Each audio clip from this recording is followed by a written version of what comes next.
Section: Almost nothing people say is true. What time is it? What time is it right now? For who? You? For most people in the world, that's not the current time. What day is it today? For who? You? I'm in New Zealand, so it's Saturday. For my friends in America, it's Friday. In Fiji, I went to the island of Taveuni. That's where the international date line crosses. There's a sign and a line on the ground. You can step back and forth across it. Left foot Sunday, right foot Monday. It reminds you that dates are subjective, but your feet are in the sand, and that's true. When does summer begin? For who? You? For half the planet, Christmas is summer, and July is winter. This is a silly but important reminder. People speak as if they're stating facts. They say things like, "You can't do that," or "Here's what women want," but it's just their current perspective. It's their metaphorical time zone, which is probably different from yours. They're not wrong. It's just not the only answer.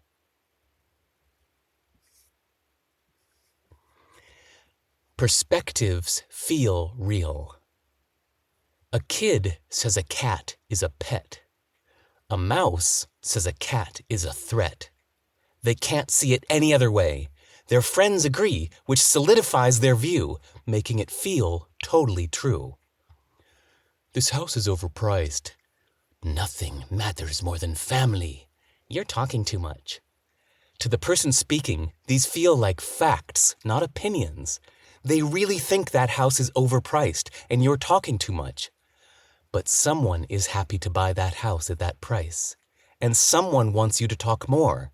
So their statements are not necessarily true. Someone says, that behavior is immoral and wrong. But from another perspective, that behavior is moral and right. So essentially, the person is just saying, I don't like it. Every statement everyone says could be prefaced with a disclaimer. From my limited point of view, based only on what I've experienced. But they don't need to say that. Instead, we need to know that and hear it that way. No matter how much authority or conviction they have, no matter how respected or famous they are, their statements are just one biased point of view.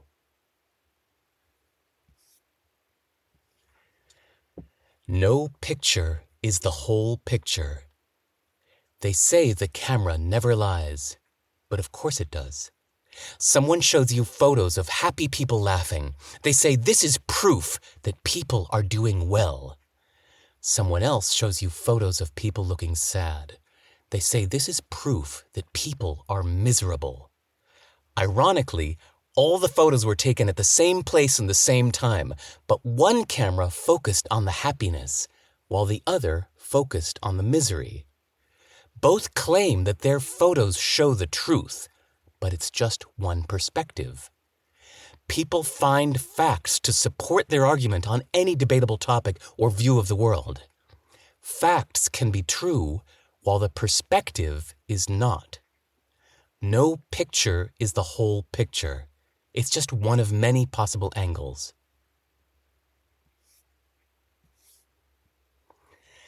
People share perspectives, not facts. People communicate for social and emotional reasons. Notice the word commune in communicate. Socially, they want to bond. Judgments, gossip, ethics, and opinions are all great for signaling and connecting. Emotionally, they want validation.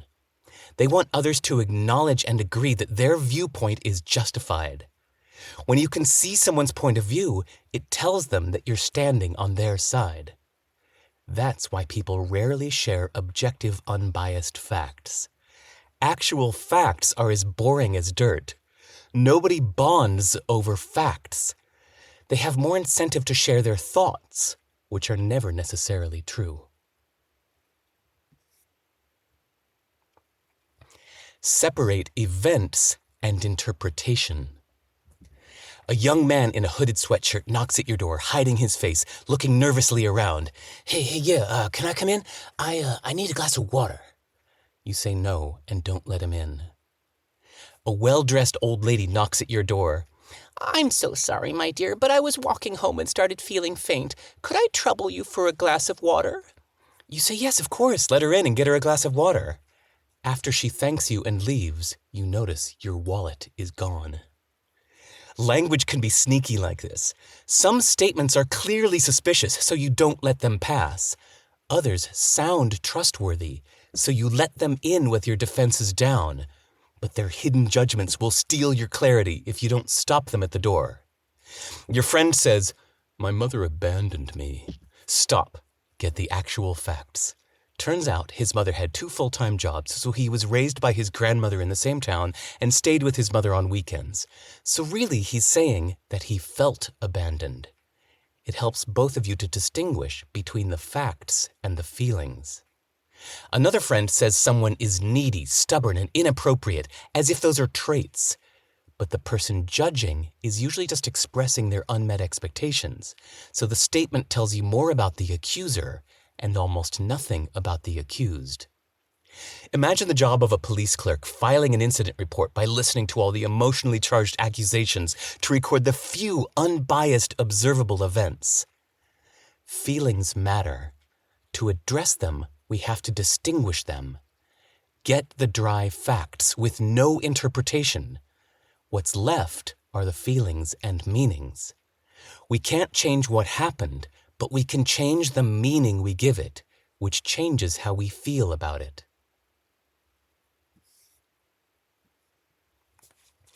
Bridge guard.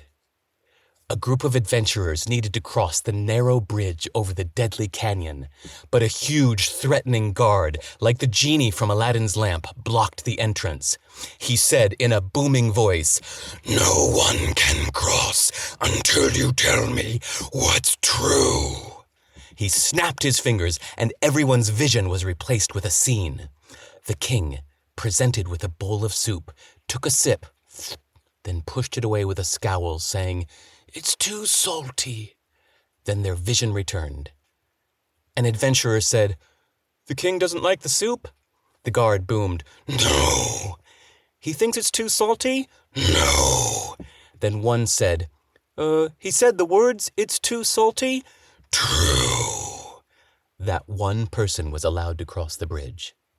Then, blocking again, "No one can cross until you tell me what's true." He snapped his fingers, and they saw a new scene. A woman is trapped in a box and can't get out. She's pushing, pounding, and trying everything, but nothing is working.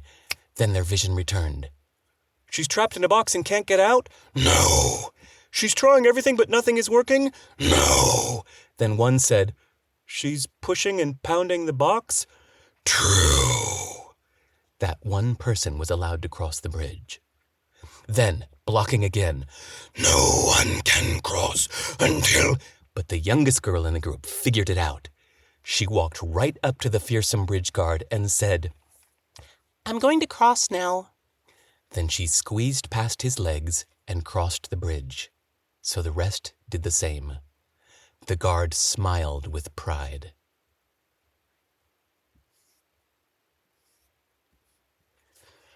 Rules are a starting point, not the final answer. Kids make up rules for games. "Got you. No, I was still touching the base, remember? Well, I've got the talisman in my pocket, so that doesn't count. Fine, but from now on you can only use that once per game. Okay, but no tagbacks for 5 seconds. Instead of playing by the rules, they're playing with the rules, playing with the game itself. Changing the game is part of the fun. We can still do this. Rules set expectations and the terms of the game. They're a useful starting point, but they're not the final answer.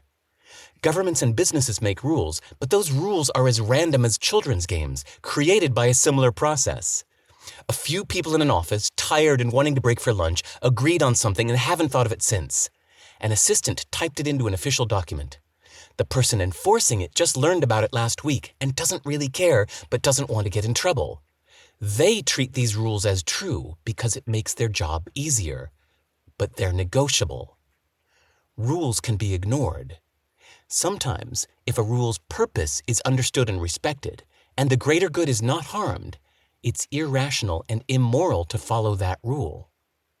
My friend was part of a student protest in Chicago 35 years ago when he was 18 and was arrested for a few hours. 30 years later, he and his wife went for a vacation in Australia.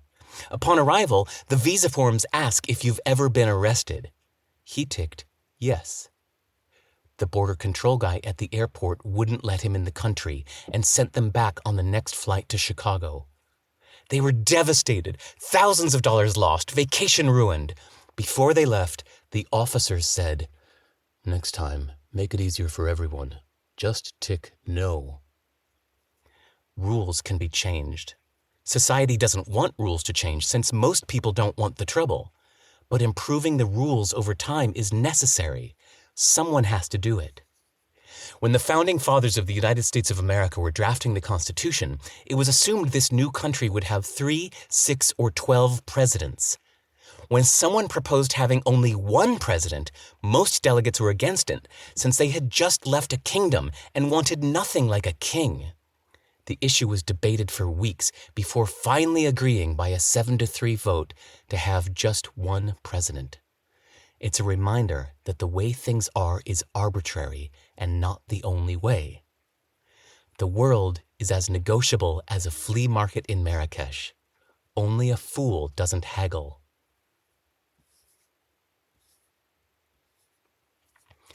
Obligations are not true.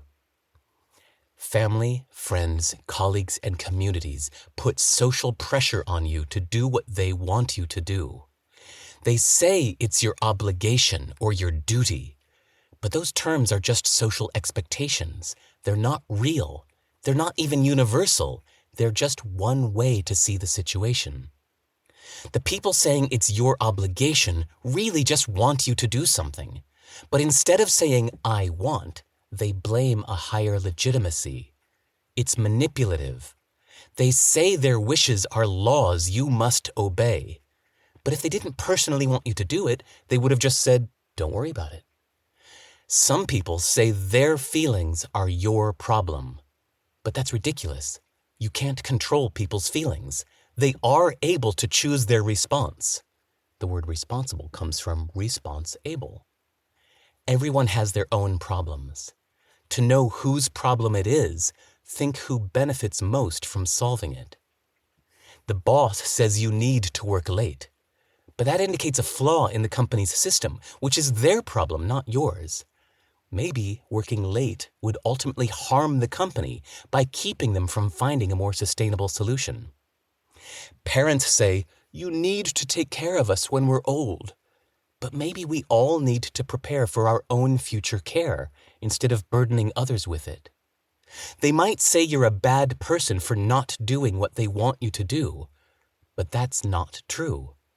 Maybe they're just disappointed that you're not taking their wish as your command.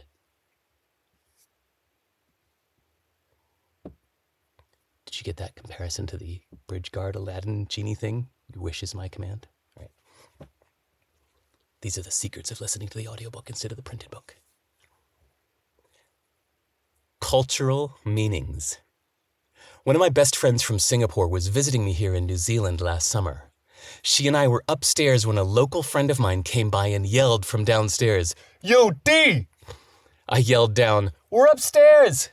He let himself in, helped himself to a drink in the fridge, came up barefoot and sweaty, and laid down on the floor.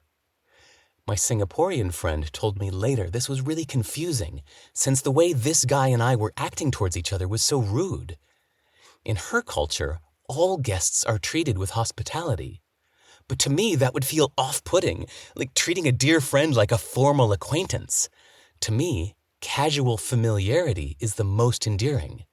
Mi casa, su casa. Actions have no inherent meaning. To yell, "Come in," instead of answering the door can be offensive to one person and endearing to another. When someone tells you what something means, it's never true because it's not the only answer. It's just one perspective. You might do something you think is polite only to have someone tell you it's rude. A British woman moved to China and lived with a Chinese family for a year.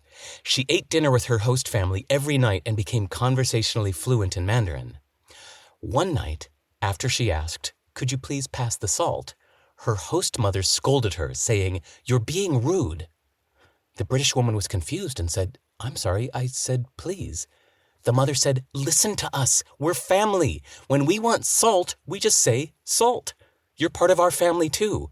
Using formal manners here in our home is rude because it treats us like strangers." Manners, norms, and meanings are never true. This is important to remember when people tell you this is good, that is bad, this means that, etc.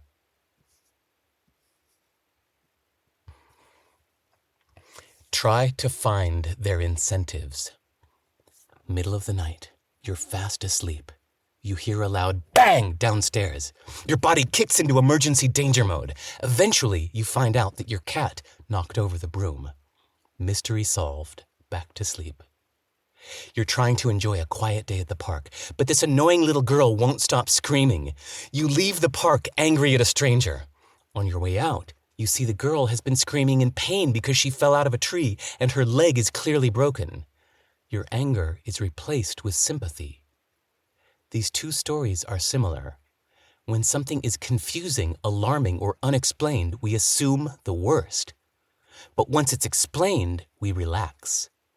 When we don't understand someone, they feel like an outsider, maybe subconsciously an enemy.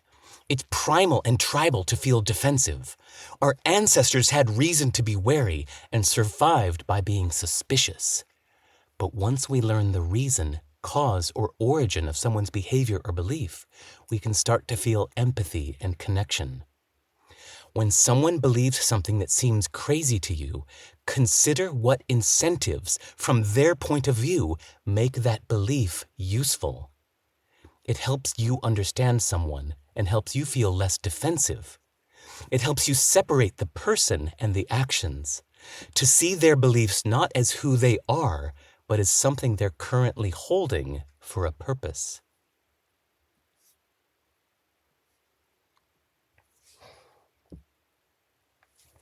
The brain invents explanations. Some people have damaged fibers connecting the left and right hemispheres of their brain and need to have that connection surgically severed. They live pretty normal lives even though the two sides of their brain are disconnected. Psychologists work with these people to better understand the brain. They showed a patient a message to her right eye saying, "Please close the window." She got up and closed the window. Then they showed a question to her left eye. "Why did you close the window?" She said she chose to do it because she was cold. To another patient, a researcher said to only one ear, "Please walk." The patient started walking. Then they asked his other ear, "Why did you walk?" He said he just felt like getting a drink. One woman being tested for seizures had electrodes implanted in her brain. When they stimulated one area, she started laughing hysterically. The doctors asked why. She said the picture on the wall is really funny. Later, when probing that same area again while she was eating, she laughed again. This time, she said it's because her fork is really funny. These people weren't lying. They fully believed those were the real reasons. This isn't just brain patients, it's an insight into the human condition, something that everyone does all the time, but these tests were able to show. When asked for an explanation, the brain invents a reason and completely believes it. To that person, the explanation feels like an absolute fact, the kind they swear is true, believe deeply in their core, and will fight to defend. Think of the implications. Major life choices, attraction, excitement, love, jealousy, revenge, anxiety, fear, and interpersonal conflict, all of these supported and defended by explanations that aren't true.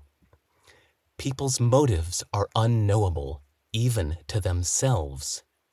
Let go of the need for a reason. Ignore their explanations. The only true facts are their actions.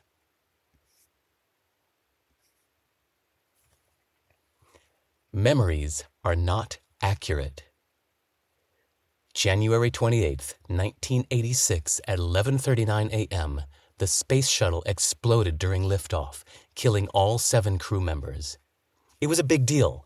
As soon as it happened, everyone stopped what they were doing to watch the TV updates. Because it was a school day in America, a psychology professor handed out a questionnaire to his freshman students asking what they had been doing moments earlier when they had first heard the news. Where were you? Who were you with? What were you doing? Then he saved their answers for 3 years for the sake of what comes next. 3 years later, he gave those same students the same questionnaire, asking what they had been doing when the space shuttle exploded. After they answered, he asked how confident they were in their answers. Almost all of them said 100%. Then he showed them their original answers from the day it happened. Nobody remembered correctly. Their answers were all different. Everybody had misremembered their own facts. Memories feel like facts, but they're not. People don't doubt their memory, but you should.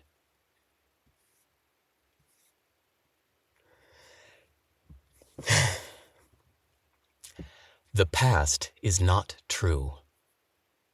When I was 17, I was driving recklessly and crashed into an oncoming car. I found out that I broke the other driver's spine and she'll never walk again. I carried that burden with me everywhere and felt so horrible about it for so many years that at age 35, I decided to find this woman to apologize. I found her name and address, went to her house, knocked on the door, and a middle-aged woman answered. As soon as I said, "I'm the teenager that hit your car 18 years ago and broke your spine," I started sobbing, a big, ugly cry surfacing years of regret. She was so sweet and hugged me, saying, "Oh, sweetie, don't worry, I'm fine." Then she walked me into her living room. Walked. Turns out I had misunderstood. Yes, she fractured a couple vertebrae, but it never stopped her from walking. She said that little accident helped her pay more attention to her fitness and since then has been taking better care of her health. Then she apologized for causing the accident in the first place. Apologized. I said, "Well, no, it was my fault for ignoring the yield sign." She said, "No, it was my fault because I was eating while driving and not watching the road. You didn't hit me. I hit you." Seems we had both thought the accident was our fault and had spent 18 years feeling bad about it. This time she started crying and said, "It's so stupid, these stories." Aim a laser pointer at the moon and move your hand the tiniest bit and it'll move 1,000 miles at the other end. The tiniest misunderstanding long ago, amplified through time, leads to giant misunderstandings in the present. We think of the past like it's a physical fact, like it's real, but we never have all the information, only interpretation. One story based on one point of view. That's what we call the past.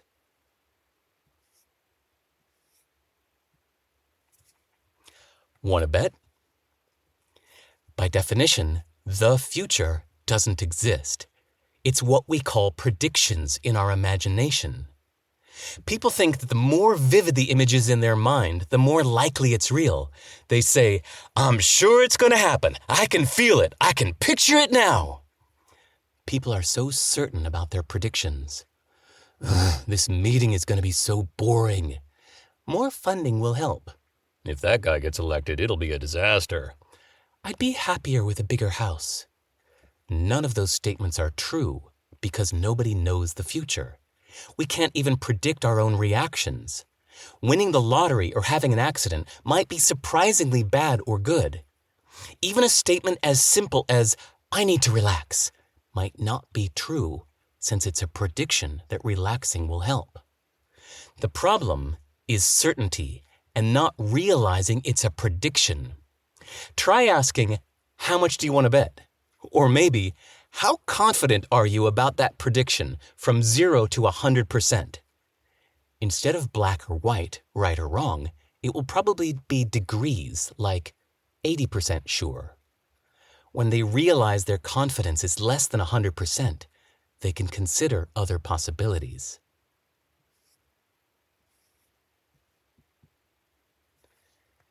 even science isn't true. When I started writing this book, my friend asked me for an example of what I consider to be true. I said, science. He's a scientist, so he got a good long laugh and said, no. Science is useful, but not true. Then he explained. In the scientific process, nothing is final or complete. No model is true. Each one just aims to be less and less wrong. Every conclusion is an invitation to improve it. Scientists learn about existing findings, question them, and try to supersede them. It's better to be curious than correct. It's intellectual humility. Newton's laws of motion from the 1600s work for most situations. Then Albert Einstein developed the theory of relativity, which showed that Newton's laws aren't sufficient. Then quantum mechanics showed limitations in Einstein's theory, but yet, to land on the moon or launch a satellite into orbit, we still use Newton's laws since they're simple and good enough for that purpose. The most accurate theory is not always the most useful. And a rule of thumb can be far from true, but good enough to get you where you need to go. Fake or real? True or false? So what? People have always made up nonsense and made others believe it. That's nothing new. But now computers create text that sounds human and video that looks real. Cultures of the world have always had conflicting values, but they used to be isolated. Everyone around you agreed on what's right and wrong and how to live. But now everyone is connected, so these clashing values are confusing or enraging. It helps to see almost nothing as necessarily true. Saying, "So what?" sounds dismissive, but it's asking an important question. So what are you going to do about it? You see a video of an important person saying something shocking. Is it taken out of context? Is it fake and actually generated by a computer? You argue with someone who has different beliefs. They say your values are harmful and wrong. The news is reporting something upsetting. Is it falsified propaganda or misrepresentation? If it's true, what would you do? If it's false, what would you do? Consider both scenarios and figure out your response. You might never know the absolute truth, so what matters are your actions. If belief or doubt makes you do something good, then choose that view because it's useful to you. If you'll do nothing either way, then never mind.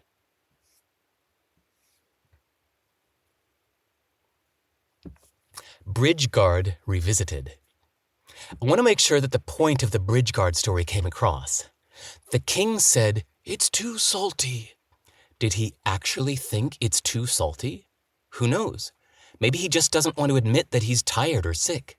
Maybe he's testing the chef's confidence. Just because someone says something doesn't mean it's true. The woman in the box is pushing and pounding, but we shouldn't jump to the conclusion that she's, quote, trapped, can't get out, trying everything, and nothing is working, end quote. That's the kind of self-defeating belief we're surrounded with in everyday life. The girl put these two examples together and got the message that the guard isn't actually blocking the bridge. Just because he says, "No one can cross," doesn't mean it's true. That's what this part of the book was about. Distrust limitations. Strip away interpretations to see the few actual facts.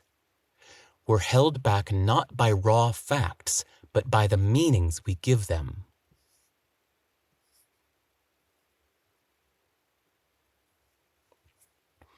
That was about you, not them. All of the chapters until now have been about other people. It's so easy to see their faults, so full of nonsense thinking they're so right with their weird beliefs. It's much harder to find fault in yourself. Only after I see mistakes in others do I realize that I make those same mistakes. That's why I put the chapters in this order. First, I pointed at other people so you could clearly see their faulty thinking. Now let's remember that you make those same mistakes. almost nothing you say is true. You focus on one angle of the whole picture.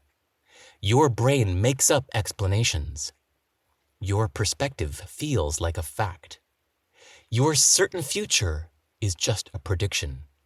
Your thoughts are theories open for improvement. Consider what incentives make your beliefs useful. This book, start to finish, is entirely about you. Maybe you're full of nonsense, thinking you're so right, thinking your beliefs are actually true.